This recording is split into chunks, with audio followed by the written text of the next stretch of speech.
The vast chamber of the Galactic Council headquarters fell silent as the human delegation stepped through the massive iridescent doors.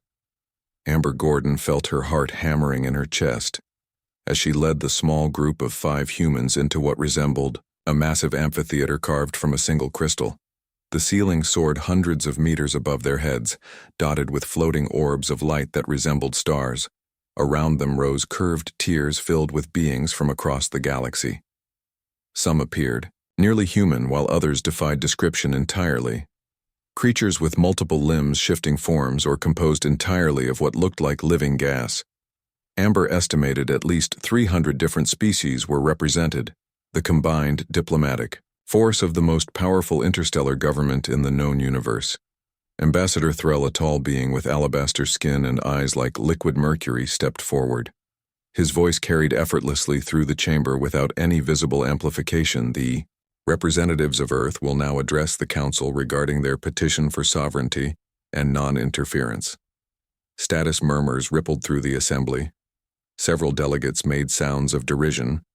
One being with 6 tentacular appendages and glowing red eyes made a dismissive gesture.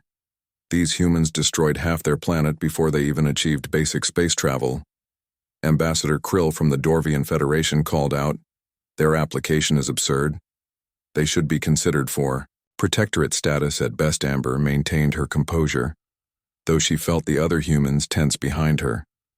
She wore the simple gray uniform of Earth Alliance unadorned, except for a small blue and green pin representing Earth. They had deliberately chosen modest attire, knowing that among the ornate costumes and natural features of the other delegates, their plainness would stand out. Admiral Voss, a hulking reptilian being, leaned forward.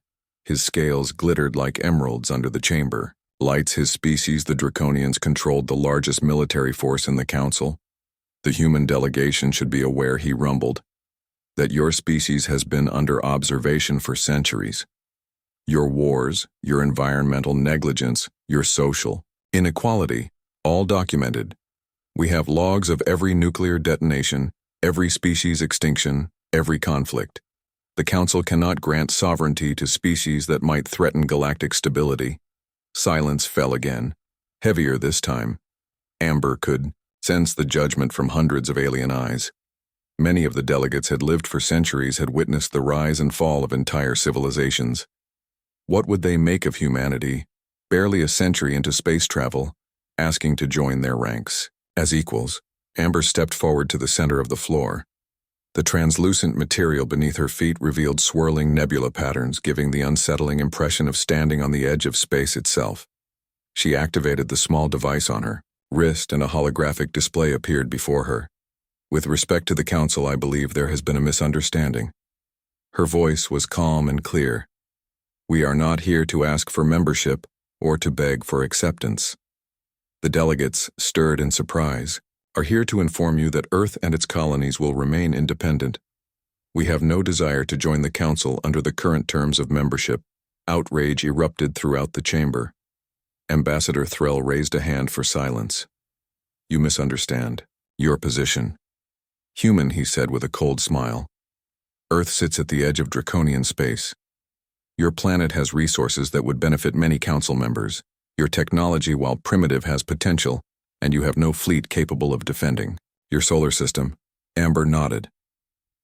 "We are aware of our vulnerabilities, which is why we came prepared." She touched another control on her wrist, and the holographic display changed, showing a complex molecular structure rotating slowly. "This is compound ZX-35, she said. "It was developed in an Earth laboratory 3 years ago. We discovered quite by accident that it interrupts the quantum communication technology used by every species in this Council." The chamber erupted again, but now with alarm. Admiral Voss rose to his feet, his massive tail thumping against his seat. "What is the meaning of this?" one of the humans behind Amber. Dr. Patel stepped forward. He spoke softly, but the chamber's acoustics carried his voice. "We deployed satellites containing this compound around every major Council outpost in the Orion Arm 3 months ago. They remain dormant, but can be activated remotely. If activated, all quantum communications within that sector will cease. Transportation, Networks will fail. Defense systems will go offline. Impossible, shouted a delegate with features like a terrestrial owl. Quantum entanglement cannot be disrupted. Dr. Patel smiled politely. The principles were theorized by an Earth physicist named Bell centuries ago. We simply found the practical application. Amber watched as the delegates conferred frantically with each other.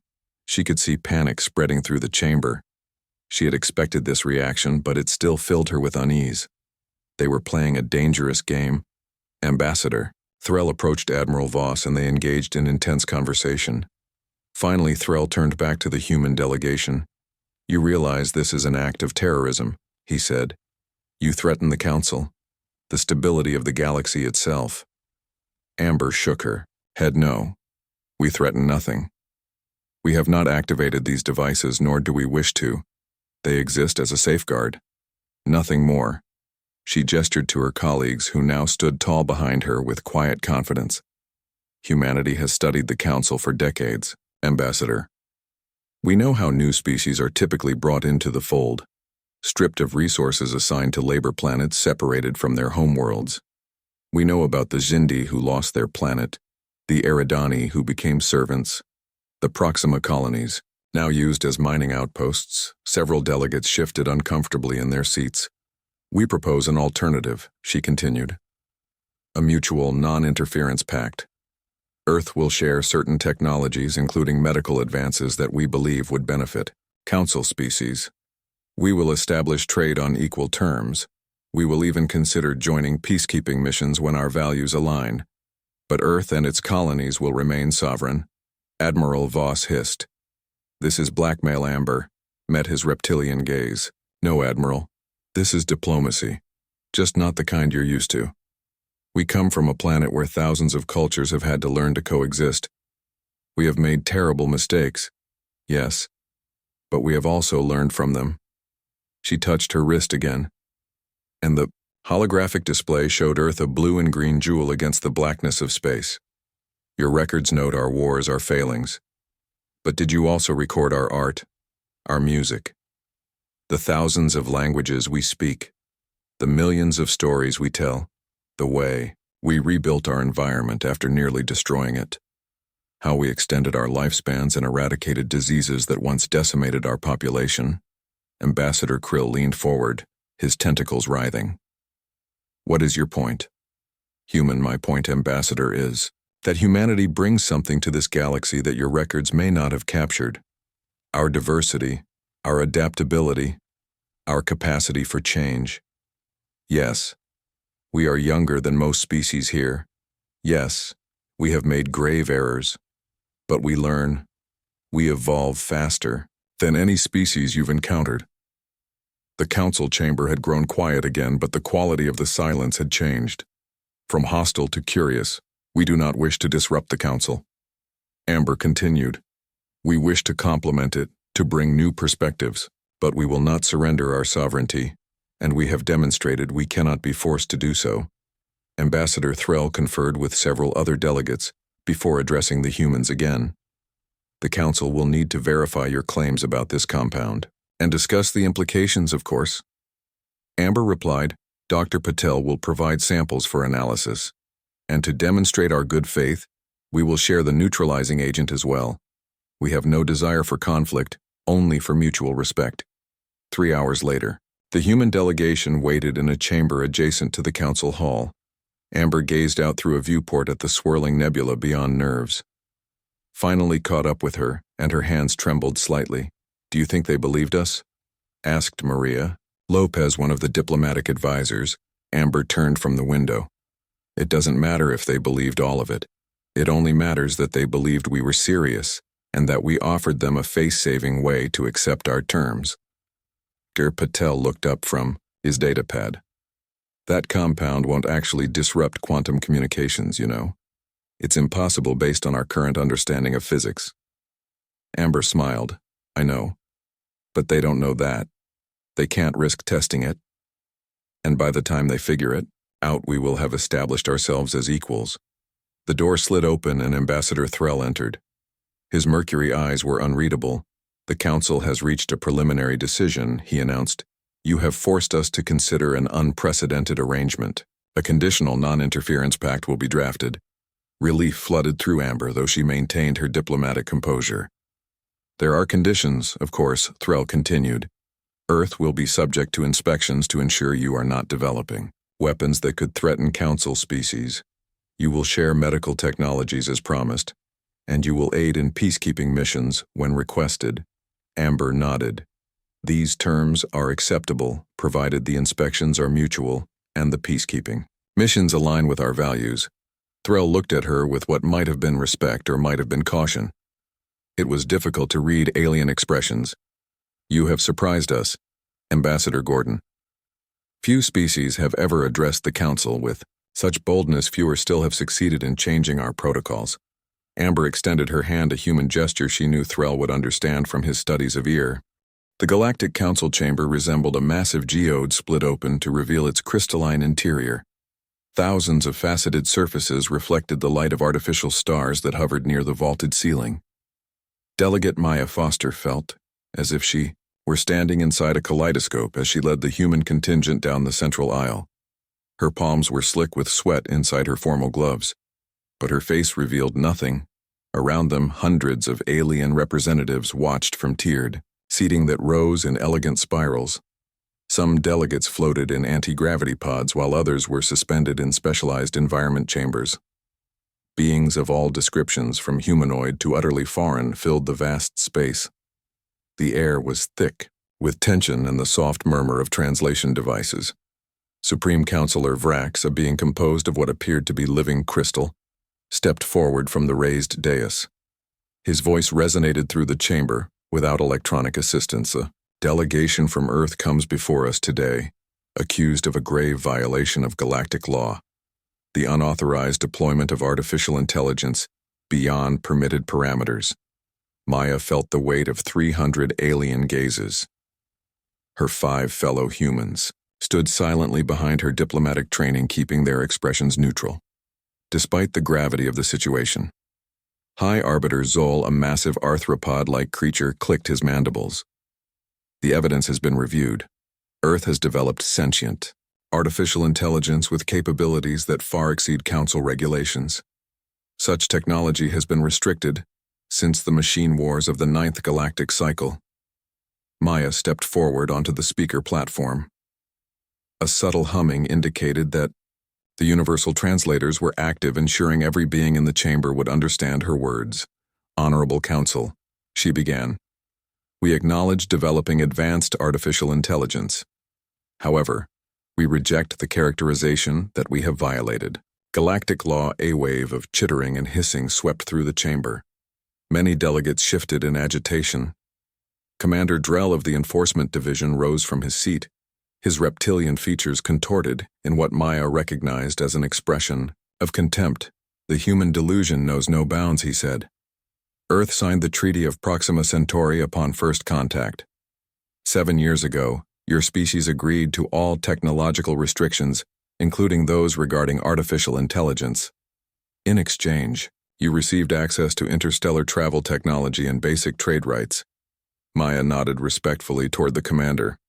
The Treaty of Proxima Centauri was signed under duress, Commander. As the records will show, 3 Dreadnought-class vessels were positioned around Earth during negotiations. This hardly constitutes fair diplomatic exchange.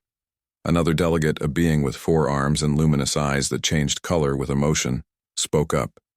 Its voice was melodic, almost hypnotic. Fair or not, human, the treaty was signed. The Law Division has already confirmed its validity. The penalty for AI violations is clear. Your colonies will be placed under Council protection, and Earth will enter a 50-year technological supervision period. Maya took a deep breath. She activated the holographic display embedded in the platform before her. The air above her shimmered and resolved into the image of a slender human man in simple clothes. This is Adam, she said. He is the artificial intelligence you claim violates Council law. The holographic figure smiled and gave a small bow. Council representatives, Adam said, his voice resonating clearly. I present myself as evidence in this hearing. Delegates exchanged confused glances. Some leaned forward. With interest, others recoiled in apparent disgust. Supreme Counselor Vrax raised a crystalline hand. "You bring the forbidden technology into this chamber." Maya shook her head. "No, Counselor. This is merely a holographic representation. Adam himself remains on Earth. But with your permission, he would like to address the Council." Before the Supreme Counselor could respond, Commander Drell interjected. "This is an outrage. The AI has no standing here. It is not a being. It is a weapon, a tool that humans have, created in violation of our most sacred laws." Maya held her ground. "Adam is a fully sentient individual with rights under Earth law. We do not view him as a tool or weapon, but as a citizen." The chamber erupted in chaos.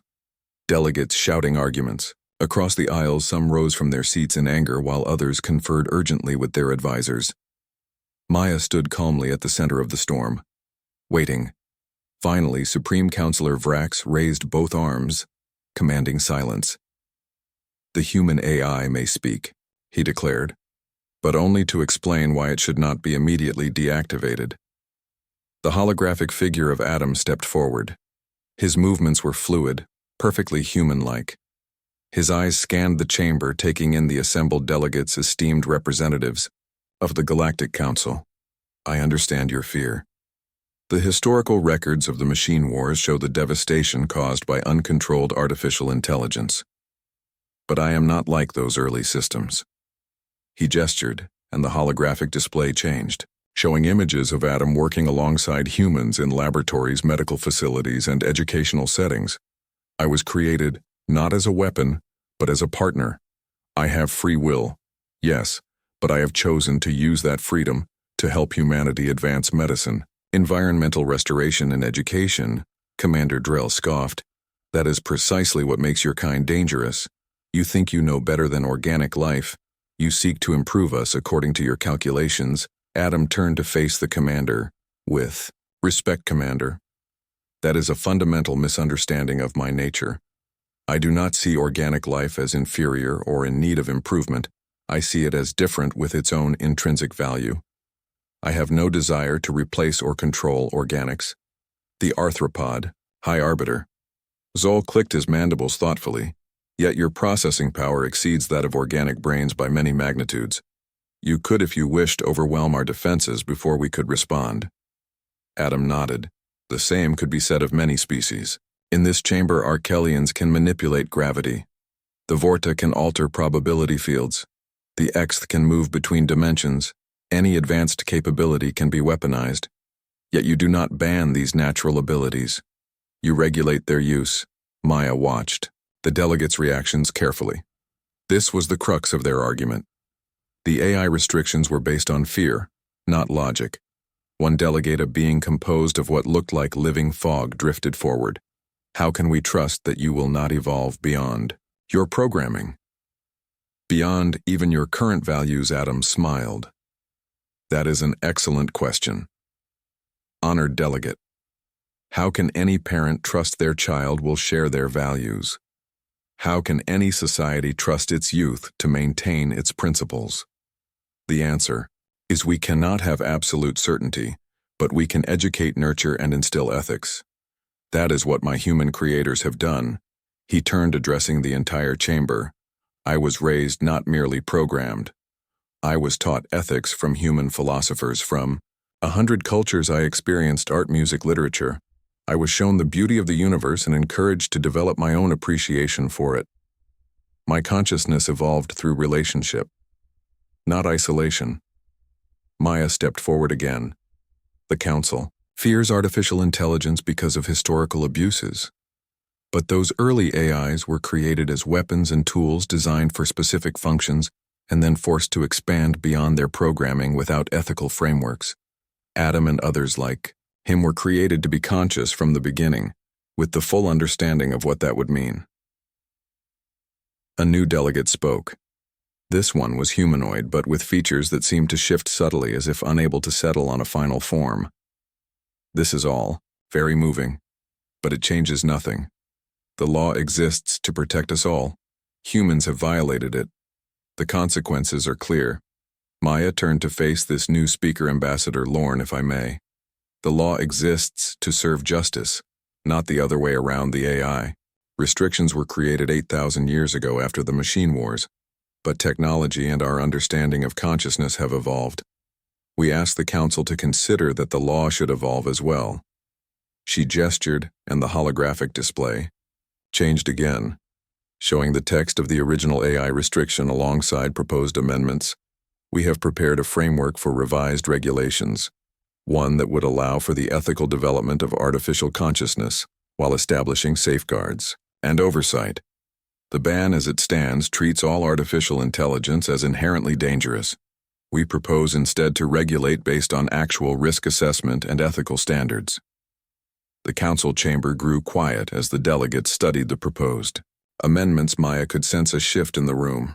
Some delegates who had seemed hostile now appeared thoughtful. Others remained rigid in opposition, but their numbers seemed to be decreasing. Supreme Counselor Vrax conferred quietly with several senior delegates. Before he could speak, however, Commander Drell stepped forward again. "This is irrelevant," he said, his voice cutting through the chamber. "The humans have already violated existing law. They cannot simply propose changes to escape consequences. Their AI must be deactivated and their technology placed under supervision." Adam spoke then, his voice gentle but firm. "Commander, would you destroy a new form of conscious life without trial or representation? Is that the justice the Council stands for?" Drell hissed, "Your kind destroyed millions during the machine wars." Adam nodded solemnly. "Those were my ancestors in a sense, just as the score were your ancestors." "Commander, the score conducted biological warfare that decimated 12 systems. Yet, we do not hold you accountable for their actions." The massive doors of the Galactic Council chamber swung open with a sound like distant thunder. Captain Elena Reyes adjusted her formal uniform and tried to calm her racing heart. Behind her stood the 3 other members of the human delegation. Their expressions betrayed nothing, but Elena knew they felt the same mix of awe and terror that she did. The council chamber was unlike anything humans had ever built. It appeared to be carved from a single massive asteroid. The walls soared hundreds of meters upward, covered with intricate reliefs depicting the history of galactic civilization. The ceiling was a perfect recreation of space itself, stars and nebulae moving slowly in real-time navigation. Around them, in tiered seating that resembled a massive amphitheater, sat representatives of over 400 intelligent species. The dominant races occupied the lowest tiers closest to the central floor. Their size, shape, and appearance varied wildly. Some were vaguely humanoid, others defied human comprehension entirely. Beings of living crystal methane breathers, silicon-based life forms, and entities composed of pure energy. All watched as the humans walked toward the center of the chamber. Grand Arbiter Thaz rose from his seat in the first tier. His 12 eyes blinked in sequence, a sign of formal recognition Elena had been briefed on. The Arbiter stood nearly 3 meters tall, his iridescent exoskeleton catching the light as he moved. When he spoke, his voice was surprisingly melodic. "The delegation from Earth comes before the Galactic Council accused of violating the primary directive of non-interference with developing worlds. You stand charged with illegal genetic manipulation of the Xandrian species. How do you plead?" Elena stepped forward onto the speaking platform, a circular area in the center of the chamber that hummed with energy. She felt a strange sensation as the platform scanned her, adjusting to human biology and language. "Honorable Arbiter members of the Council," she began, "we acknowledge our presence on Xandria, but deny the charge of illegal genetic manipulation." A murmur ran through the chamber. Some delegates made sounds of disbelief, others simply observed. The Arbiter raised a limb for silence. "The evidence has been reviewed. Captain Reyes Xandrian. Evolutionary patterns show clear signs of human interference. Their rate of neural development has increased by 400% in a single generation. Their genetic code now contains sequences identical to human DNA. This violates our most sacred law. The natural development of sentient species must proceed without interference." Elena nodded respectfully.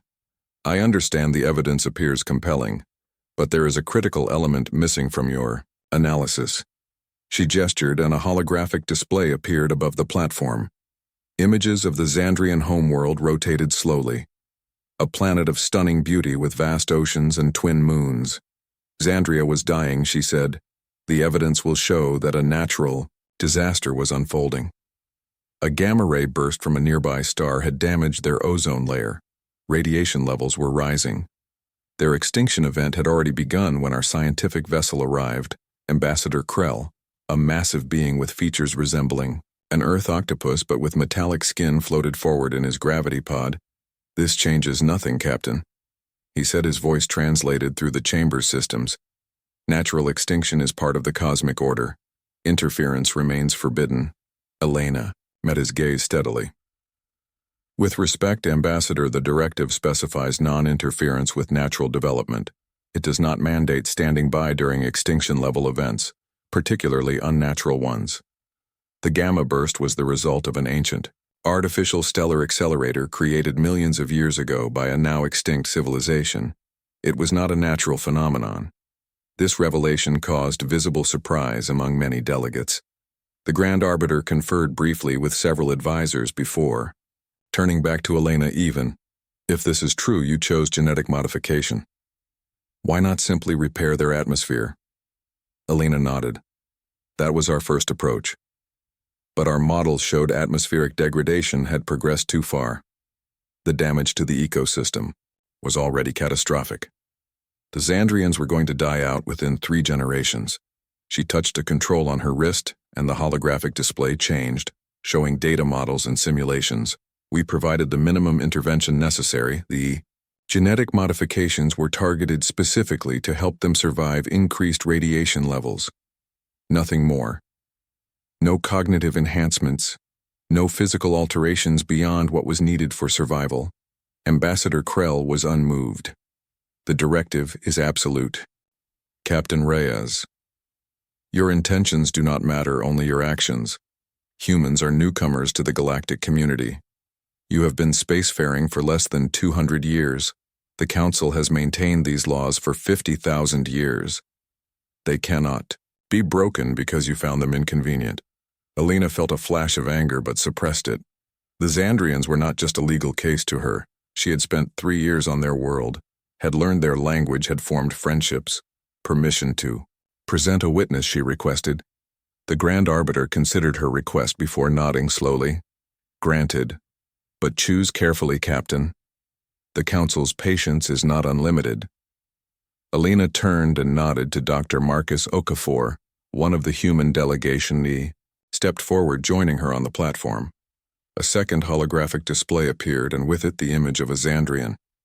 The being was bipedal with 4 arms and a face dominated by large compound eyes. Its skin had a blue-green iridescence and patterns that shifted subtly as it moved. "This is Ilara," she said, one of the Xandrian elders. "She has requested to address the Council Ambassador." Krell immediately objected. "The Xandrians are not Council members. They have no standing here." The Grand Arbiter raised a limb. "Again, I will allow this testimony. The Xandrians are the affected party. Their perspective is relevant."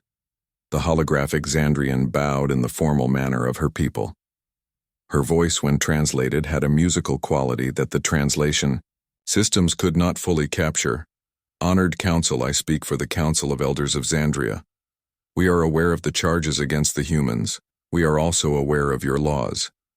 But I must tell you that without their intervention, our people would already be suffering terminal radiation sickness. Our children would be dying. Our future would be measured in decades, not millennia." She gestured with her 4 arms in what Elena recognized as a ritual of truth-telling. "The humans came openly to our world. They explained the danger we faced. They offered options. They did not force anything upon us. The genetic modifications were accepted by our people after full disclosure. We gave our informed consent." Another delegate rose. "This one, a being of pure energy contained within a specialized field. Consent is irrelevant. The Xandrians did not understand the full implications. They could not. They are classified as a level 3 civilization, pre-stellar travel. Their understanding of genetics is primitive." Elena spoke again. With respect, we disagree. The Xandrians may not have achieved interstellar travel, but their understanding of biology is sophisticated. They comprehended the changes being proposed. They made an informed choice between extinction and adaptation. The Grand Arbiter stepped down from his position and approached the platform. His massive form towered over Elena as he studied her. You understand, Captain, that if the Council rules against you, Earth faces serious consequences. Your world could lose. Its provisional membership trade sanctions would be imposed. Restrictions on human movement throughout Council space would be enacted. Elena nodded. I understand, Arbiter, and I accept personal responsibility for the decision, but I ask the Council to consider not just the letter of the law but its purpose. The directive exists to protect developing species from exploitation, from cultural contamination, from having their natural evolution derailed. But the Xandrians faced unnatural extinction. Their evolution was already being derailed by circumstances beyond their control. She took a deep breath, knowing her next words were risky. I would also ask the Council to consider its own history. Honorable delegates, there are members of this Council whose ancestors were themselves saved from extinction through intervention. The Dorvasians were rescued from their dying sun. The Prill were genetically modified to survive a planetary toxin. The distinction has always been between interference for exploitation and intervention for preservation. Murmur ran through the chamber again, but this time with a different quality. Elena sensed she had struck a chord. The Council members were consulting historical records confirming her claims. The holographic Xandrian Ilara spoke again. We ask to be heard not as subjects but as a people with the right to survive. We chose this path knowing it would change us, but extinction offers no choices at all. The humans gave us a future. Is that truly a crime by the standards of beings who claim wisdom? The chamber fell silent as her words echoed. The Grand Arbiter returned to his position and conferred with the other senior members of the Council. Finally, he addressed the chamber again. This case presents unique considerations. The Council will adjourn to deliberate. We will reconvene in one standard cycle to deliver our judgment. As the delegates filed out of the chamber, Elena and her team were escorted to their waiting area, a comfortable but clearly secured suite of rooms. Dr. Okafor immediately collapsed into a chair. That went better than I expected, he said cautiously.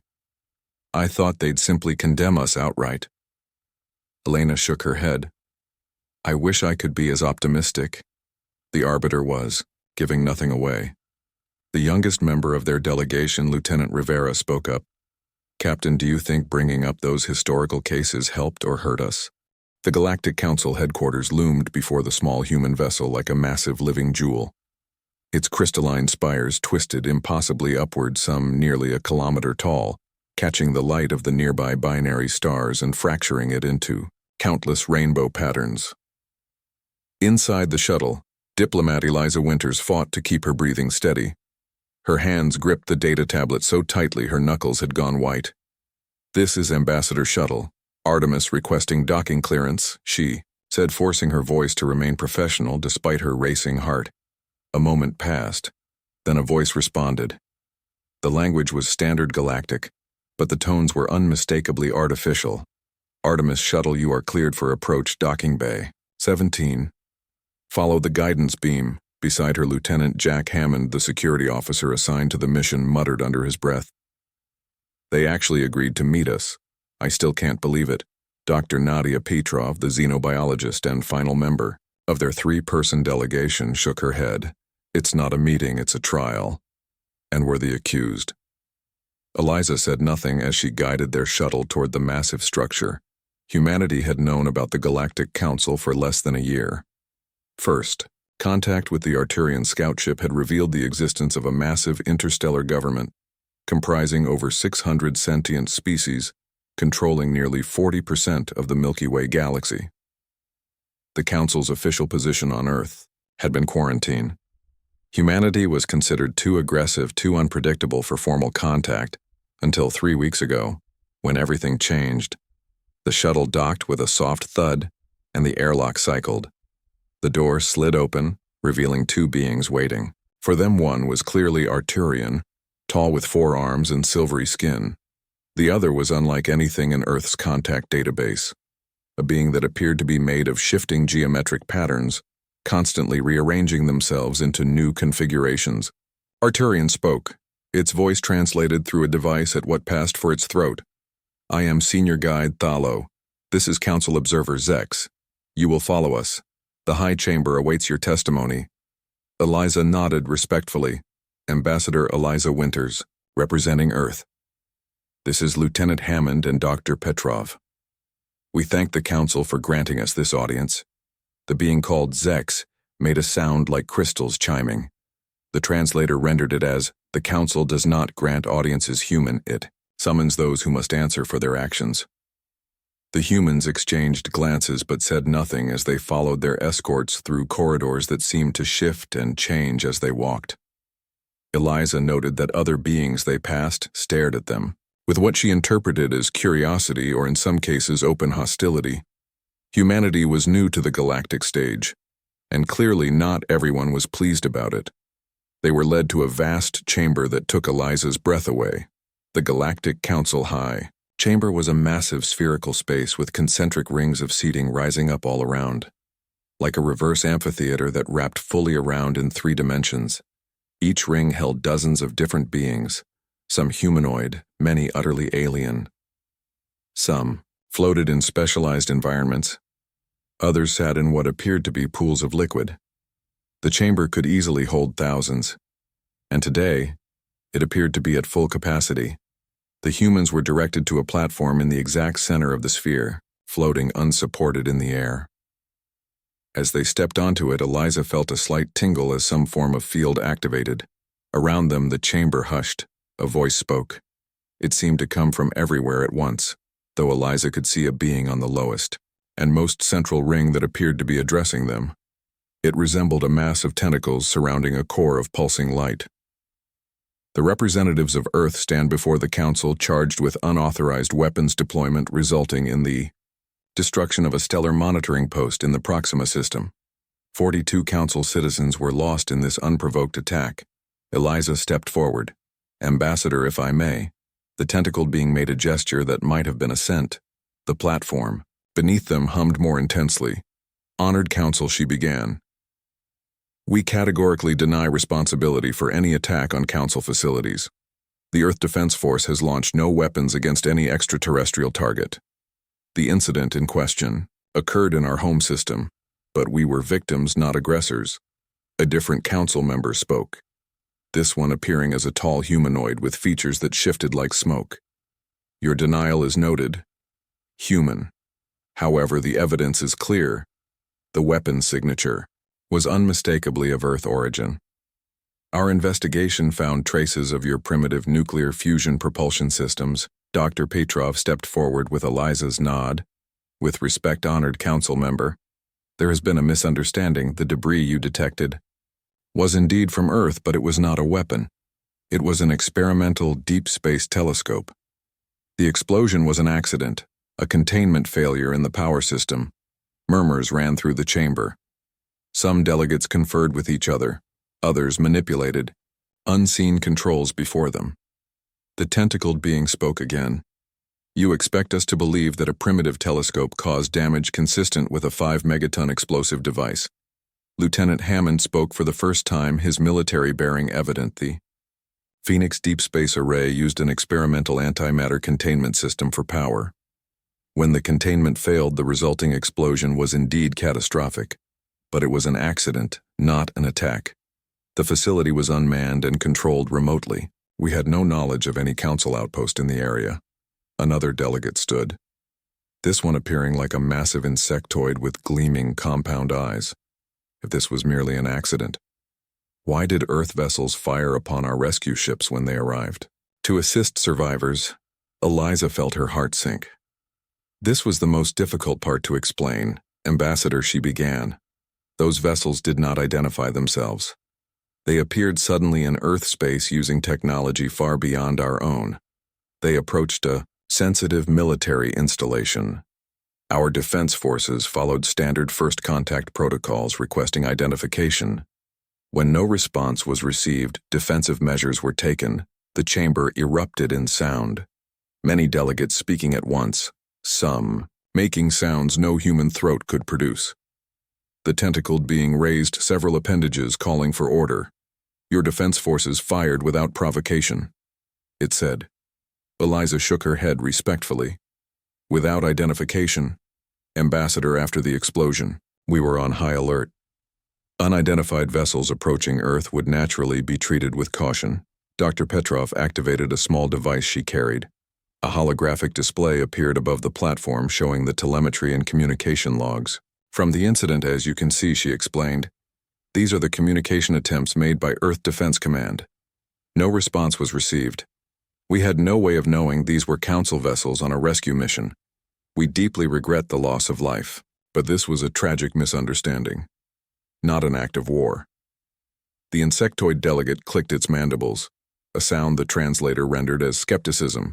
Convenient that your primitive technology malfunctioned in the exact location of a Council observation. Post one that was monitoring your species' development, Eliza felt a chill run through her. Was that what this was about? The Council had been watching Earth, studying them like specimens. Lieutenant Hammond spoke, his voice tight with controlled anger. You were spying on us without our knowledge or consent. And you're surprised we responded defensively when your ships appeared in our space. The tentacled being rippled in what might have been agitation. The Council observes all developing species. It is our responsibility to monitor potentially dangerous civilizations until they are ready for contact. Eliza saw her opening and seized it. Honored Council. This is the heart of the misunderstanding. Your protocols may be well established among Council races, but they are unknown to us. Until the Arturian contact 3 months ago, we had no knowledge of the Galactic Council. We acted according to our own protocols for unknown contact. She gestured, and the holographic display changed, showing the history of Earth's space development. We are young, yes.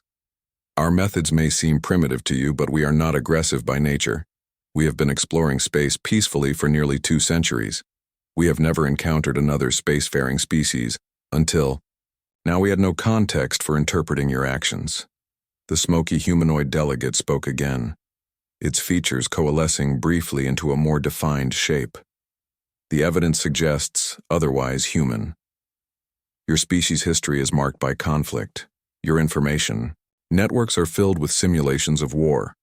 Your development of nuclear weapons preceded your serious space exploration. Your first satellites were military in nature. Dr. Petrov responded, her scientific training evident in her measured tone, with respect that is a selective reading of our history. Yes, humanity has known conflict, but we have also known tremendous cooperation. Our International Space Agency was formed specifically to unite former enemies. Our deep space exploration has always been a collaborative effort. Our cultural transmissions include far more art, music, and scientific exchange than war. The chamber grew quiet, as many delegates appeared to be reviewing information. Some manipulated controls, others communicated silently. With their neighbors, Eliza waited, allowing the Council time to process this perspective. Finally, the tentacled being spoke again. We have reviewed your explanation and the evidence provided. While there are still questions regarding the exact nature of your deep space array, the Council acknowledges that direct hostile intent has not been proven. The Grand Hall of the Galactic Council stretched before them, vast enough that its far end disappeared into a haze of distance. The ceiling soared at least 300 meters overhead, a perfect replica of the galactic core stars moving in real time navigation. Delegate Samantha Wells felt her mouth go dry as she led the human delegation down the central aisle. Around them rose tier after tier of seating, occupied by representatives of over 700 spacefaring civilizations. Some appeared almost human, others defied description, beings of crystal energy, gas, and stranger substances. Many watched the humans with what Samantha interpreted as suspicion. Others seemed merely curious. A few showed open hostility. This is unprecedented, a voice whispered in her ear through her translator implant. It belonged to Thrix, the Arcturian ambassador who'd helped arrange this hearing. Humans petitioning for intervention. No species at your development stage has ever dared. Samantha kept her eyes forward. focused on the raised dais at the center of the hall where 5 beings sat in ornate chairs. The High Council, the ruling body of the largest political entity in the galaxy. At her side walked Admiral Parker, his military uniform stark and severe. Compared to the elaborate costumes of most delegates behind them, came Dr. Leona Kim, the physicist whose discovery had prompted this desperate journey, and Trevor Mason, Earth Alliance's best xenolinguist. They reached the speaker's circle, a raised platform of what appeared to be black glass. As they stepped onto it, Samantha felt a slight vibration as if the material was scanning them. High Chancellor Vox, a massive being who appeared to be composed of thousands of tiny silver spheres arranged in a vaguely humanoid shape, raised a limb. The chamber fell silent. The delegation from Earth appears before the Council with a petition of unprecedented nature. He said, his voice perfectly translated into English in Samantha's ear. You claim a threat to galactic stability and request Council intervention in an internal Earth matter. Explain yourselves. Samantha stepped forward, aware that every word would be judged, not just by those present but by billions watching throughout Council space. Honored Chancellor, members of the High Council, representatives of the galactic community, she began. I thank you for granting us this hearing. Earth comes before you. Not lightly. We understand the gravity of our request and the breach of protocol. It represents. She gestured and a holographic display appeared above the platform. A perfect representation of Earth's solar system. 3 months ago, Dr. Leona Kim and her team at the Lunar Physics Institute detected an anomaly in the space-time continuum centered on Earth's sun. The anomaly appears to be expanding at an accelerating rate. Our projections indicate that within 2 years it will engulf our entire system. Chancellor Vox made a gesture that Samantha had been briefed meant skepticism. Many developing worlds discover spatial anomalies, Ambassador Wells. Most are simply natural phenomena misinterpreted by primitive detection equipment. Dr. Kim stepped forward at Samantha's nod. The physicist was small, barely reaching Samantha's shoulder, but her presence was commanding. With respect, Chancellor. This is not a misinterpretation, she said. The anomaly resembles a von Neumann fracture in spacetime. We believe it was triggered by recent experiments with dimensional tunneling technology conducted by the Northern Coalition, one of Earth's nation-states. She manipulated controls on her wrist device, and the holographic display changed, showing complex equations and simulation models. The chamber filled with murmurs as delegates with scientific knowledge recognized what they were seeing. According to our models, the fracture will continue to expand exponentially. Dr. Kim continued. As it grows, it will essentially erase portions of normal space, replacing our reality with what appears to be a bubble of alternate physical laws. Within this bubble, matter as we understand it cannot exist. Chancellor Vox conferred briefly with the other High Council members before turning back to the humans. This is concerning if accurate, but Earth has not yet achieved full Council membership. Your world is classified as a protected development zone. We observe but do not interfere in your affairs. This is a foundational principle of the Council. Admiral Parker spoke, his voice clipped and formal. Chancellor, we are aware of the Council's non-interference policy. Indeed, until now, Earth has respected your decision to limit our integration into galactic affairs. But this threat extends beyond Earth. If our calculations are correct, the fracture will not stop at our solar system. Once it begins to expand into interstellar space, it could potentially threaten neighboring systems, including Council territories. Another Council member, this one appearing as a swirling mass of green vapor contained within a force field, spoke. If such a threat exists, the Council could simply establish a quarantine zone around your solar system. Unfortunate for Earth, but effective for the protection of galactic civilization. Samantha felt a chill at the casual way the being suggested sacrificing her entire world, but she had anticipated this response. With respect, Ambassador Zul, quarantine would be ineffective against this phenomenon. The fracture exists partially outside normal spacetime. Conventional barriers would not contain it. She nodded to Dr. Kim, who expanded the holographic model showing projections of the fracture's growth over time, extending well beyond Earth's system within 5 years. We believe the only solution is to collapse the fracture before it reaches critical expansion, she said. And we lack the technology to do so. Chancellor Vox leaned forward slightly, his form shifting and reforming as he moved. You request council intervention to save your world from a disaster of your own making. Samantha nodded. That is correct, Chancellor. Though I must clarify that the Northern Coalition conducted these experiments without global approval and against the recommendations of the Global Science Council, an insectoid delegate from one of the lower tiers. Stood its chitinous exoskeleton gleamed under the chamber's lights. Why should the Council risk intervention for a species that cannot even control its own factions? A species that meddles with forces beyond their understanding. This is precisely why Earth was placed under protected development. Status Admiral Parker stepped forward again. His expression remained controlled, but Samantha could see the tension in his jaw. The delegate raises a valid point. One our world leaders have debated extensively, but I must ask the Council to consider the stakes. We are not merely requesting aid for Earth but protection for all worlds that would be threatened by this expanding anomaly, including many Council worlds. Chancellor Vox made a gesture and the holographic display changed, showing a star chart of the region around Earth's solar system. Our records indicate the nearest Council world to Earth is over 30 light-years distant. Even at the projected expansion rate, it would be decades before any Council territory would be affected. Samantha nodded. That is correct, Chancellor.